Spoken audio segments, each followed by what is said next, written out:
Hello friends, जैसा कि हमने आपको पिछले वीडियो में धारा 157 तक बता दिया था, आज हम धारा 158 की बात करेंगे। तो धारा 158 क्या कहता है? Repayment by bailor of necessary expenses, आवश्यक व्ययों का उपनिधाता द्वारा प्रतिसंधान। जहाँ की उपनिधान की शर्तों के अनुसार उपनिहित द्वारा उपनिधाता के लिए माल रखा जाना या प्रवहन किया जाना है अथवा उस पर काम करवाया जाना हो, उपनिहित की कोई पारिश्रमिक नहीं मिलता हो, वहाँ उपनिधाता उपनिहित द्वारा उपनिधान के प्रयोजन के लिए उपगत आवश्यक व्ययों का प्रतिसंधान करेगा। अब कहने का मतलब है कि जब बेलर जो है रीपेमेंट कब करता है, नेसेसरी एक्सपेंस कब होता है, जब उपनिधान की शर्तों के अनुसार उपनिहित द्वारा उपनिधाता के लिए माल रखा जाना या प्रवहन किया जाना, उस पर काम करवाने जाओ हो जिसके लिए कोई पारिश्रमिक व्यय ना मिलता हो, उसका मेहनताना ना मिलता हो, तो उपनिहित को उपनिहित द्वारा उपनिधान के प्रयोजन के लिए जो भी एक्स्ट्रा खर्चा लगेगा वो उपनिधाता देगा। फिर आता है धारा 159, रिस्टोरेशन ऑफ गुड्स लेंट ग्रेचुअली, अनुग्राहिक रूप में उधार दिए गए माल का प्रत्यावर्तन। किसी चीज को उपयोग उधार पर देने वाला, यदि वह उधार अनुग्राहिक रूप में दिया गया है, किसी भी समय उसकी वापसी अपेक्षित कर सकेगा। अगर मान लीजिए किसी को कोई सामान दिया गया है उधार पर, तो वह किसी भी समय उस सामान को मांग सकता है।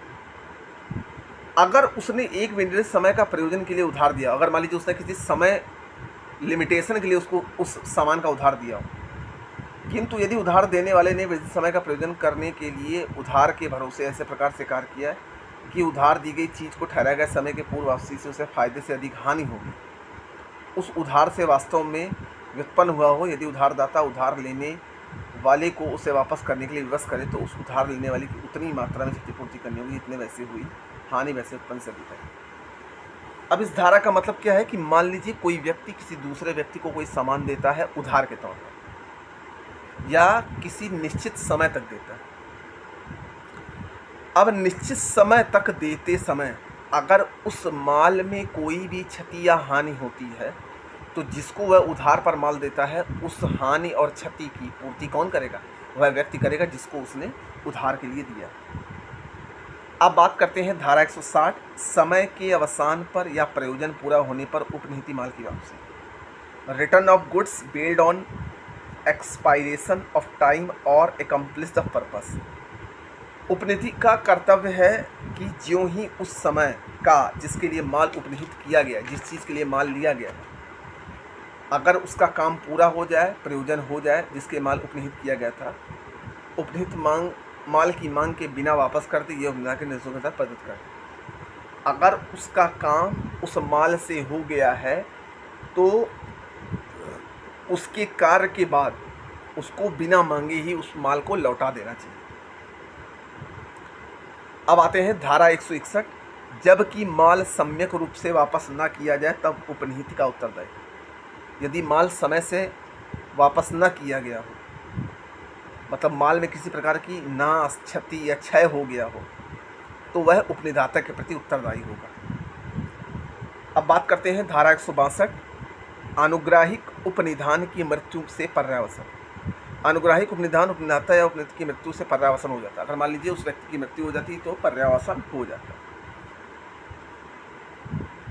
धारा 164, उपनिहित के प्रति उपनिधाता का उत्तरदायित्व। उपनिधाता उपनिहित को ऐसी किसी भी हानि के लिए उत्तरदायी है जो उपनिहित के इस कारण उठाए गए उपनिधाता उपनिधान करने या माल को वापस लेने या उसके संबंध में निर्देश देने का हकदार नहीं था, तो उत्तरदायी होगा। 165, कई संयुक्त स्वामियों द्वारा उपनिधान। अब कई सारे संयुक्त स्वामियों द्वारा उपनिधान किया गया है, सभी स्वामियों की सम्मति के बिना एक संयुक्त स्वामी को या उसके निर्देशों के अनुसार माल वापस प्रदत्त कर देगा। अगर मान लीजिए कई संयुक्त स्वामी मिलकर किसी माल को उपनिधान करते हैं, तो उपनिधान का ये कर्तव्य है कि वह समय के अनुसार माल का यूज होने के बाद उनको लौटा दे। धारा 167, उपनिहित माल पर दावा करने वाले व्यक्ति का अधिकार।